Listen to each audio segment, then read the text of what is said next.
The Switch has been on the market for well over 2 years now, and it's apparent Nintendo has a more consistent release schedule of more appealing games than the Wii U. However, that got me thinking, how exactly does it compare to the 3DS's first few years? Spoiler alert, it's pretty similar.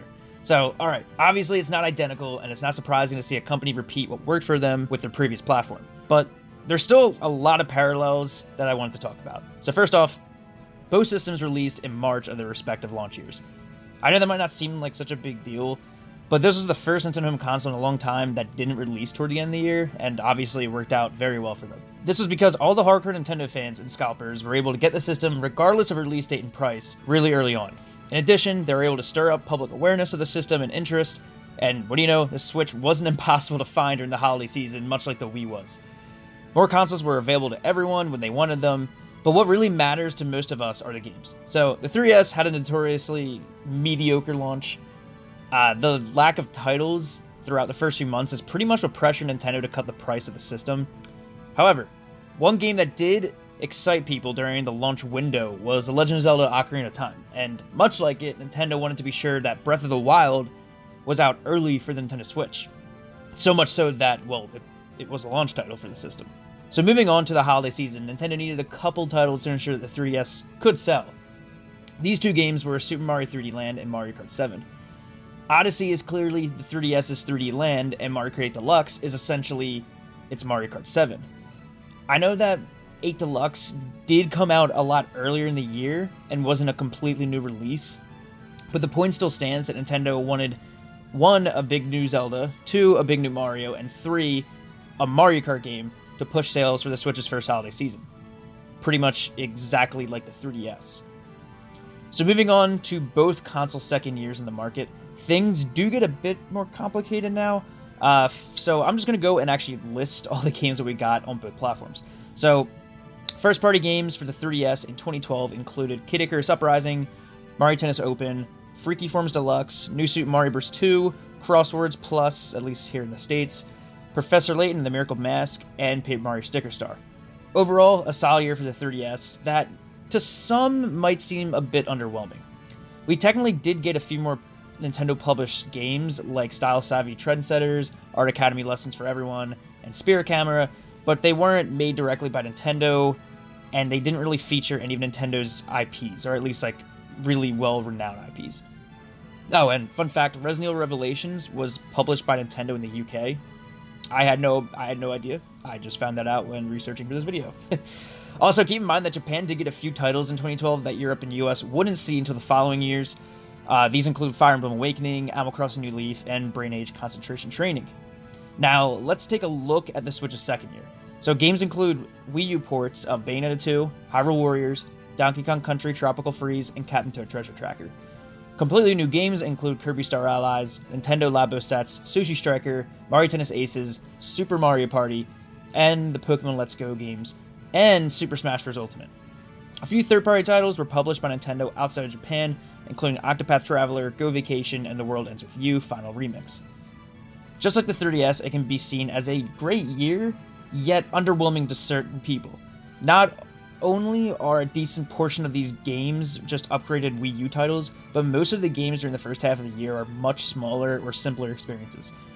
And if an experimental Pokemon remake doesn't interest you and you aren't a huge Smash Bros. Fan, then I can understand why you might be disappointed especially for the second half of the year.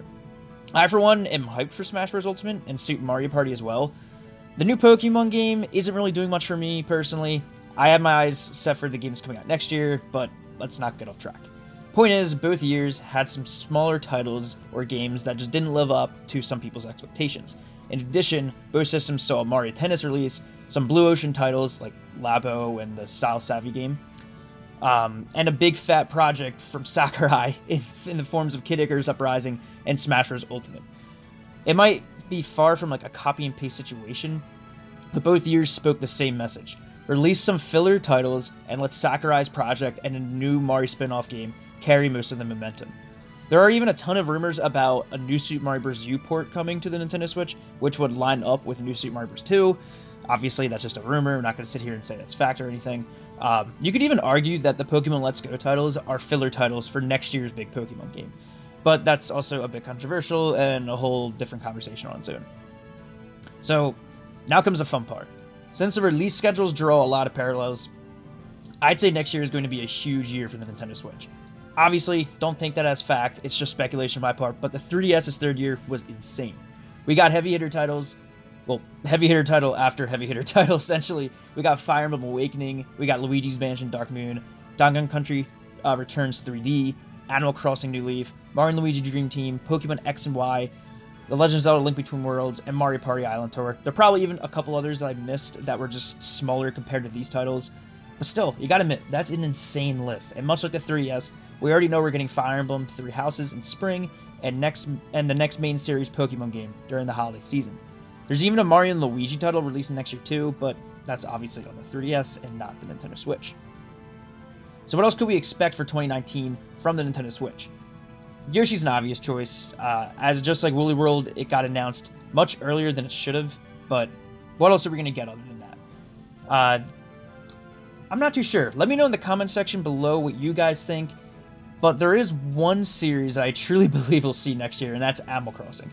Not only is it one of my most anticipated games, but the last main series game was New Leaf, and that released over 5 years ago. In fact, almost 6 years ago if you go by the Japan release date. As one of the only franchises that can come close to the sales of Mario Kart and Pokemon, it's shocking to see Nintendo hasn't made another already. With Splatoon 2 and its DLC completed, I'm pretty confident we'll see Animal Crossing in 2019. Perhaps we'll see it early summer, just like New Leaf, so it doesn't directly compete with Pokemon and whatever else drops for the holiday season. The rest to me is a lot more difficult to predict. Like I said before, it's not a complete copy and paste situation. It's more about releasing games of the same scope or impact each year to replicate a certain theme. Fortunately, the 3DS's theme for 2013 was release a big game in a ton of Nintendo's primary franchises. So let's keep our fingers crossed that the Nintendo Switch does the same. As I said, let me know in the comments what you want to see or what you think we'll see from Nintendo in 2019. This is a new channel, so feel free to leave a like and subscribe for more Nintendo and gaming content. I'm going to try to upload a video at least twice a week. But that's it for now. Hope you all enjoy the video, and I'll see you guys in the next one. Peace.